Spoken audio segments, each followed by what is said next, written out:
দেশনেত্রী ও BNP chairperson Begum Khaleda Zia খুবই সংকটপূর্ণ অবস্থায় হাসপাতালে ভর্তি আছেন। তিনি জীবন মৃত্যু সন্ধিক্ষণে দাঁড়িয়ে, তবু কেন এর মতো অবস্থায় জনাব তারেক রহমান দেশে ফিরছে না, এই নিয়ে জামাত নেতা ব্যারিস্টার শিশির মনির, পিনাকি ভট্টাচার্য এবং সাংবাদিক ইলিয়াস হোসেন প্রশ্ন তুলছেন এবং তাকে বিতর্কিত করার চেষ্টা করছেন। আমি প্রথমত জনাব শিশির মনিরকে বলতে চাই, আপনি বলেছেন যে আপনি যদি জনাব তারেক রহমানের জায়গায় হতেন তাহলে কোনো কিছু চিন্তা না করে আপনি দেশে ফিরে আসতেন।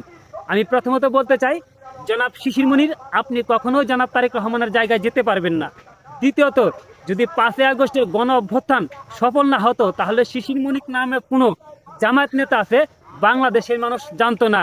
তৃতীয়ত, আপনি আপনার মা বাবাকে আমেরিকায় রেখে আপনি বাংলাদেশের শ্বশুরবাড়িতে ঘর জামাই থাকেন। আপনি আপনার মা বাবার প্রতি কতটুকু সন্তান হিসেবে দায়িত্ব পালন করতেছেন সেটাও প্রশ্ন রেখে গেলাম।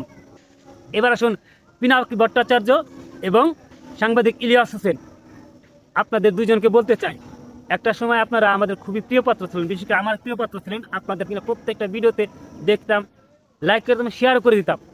কিন্তু ইদানিংকালে আপনার অতি জামায়াত প্রীতি কিংবা জামায়াতের হয়ে প্রোপাগন্ড ছড়ানোর যে ট্রেন্ড তারা আপনারা চালু করে দিয়েছেন।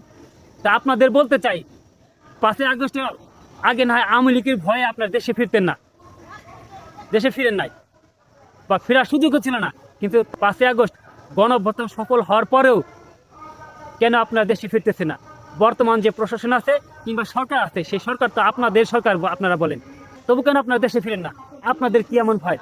জনাব তারেক রহমান তো আমি দোসরদের ভয় আছে, ইন্ডিয়ান গোয়েন্দা সংস্থা রয়ের তার জীবনের জন্য হুমকি স্বরূপ, প্লাস বর্তমানের যে এই সরকার তার দেশে ফেরার জন্য যে একটা পরিবেশ সেটা যথাযথভাবে সৃষ্টি করছেন না বিদায় তার জীবনের শঙ্কা আছে বিদায় সে দেশে ফিরছেন না। কিন্তু জনাব পিনাকি ভট্টাচার্য এবং সাংবাদিক ইলিয়াস হোসেন, আপনারা কেন দেশে ফিরছেন না? আপনারা কাদেরকে দেখে ভয় পান সেটা বাংলাদেশের মানুষ জানতে চায়, আমরা জানতে চাই। ধন্যবাদ।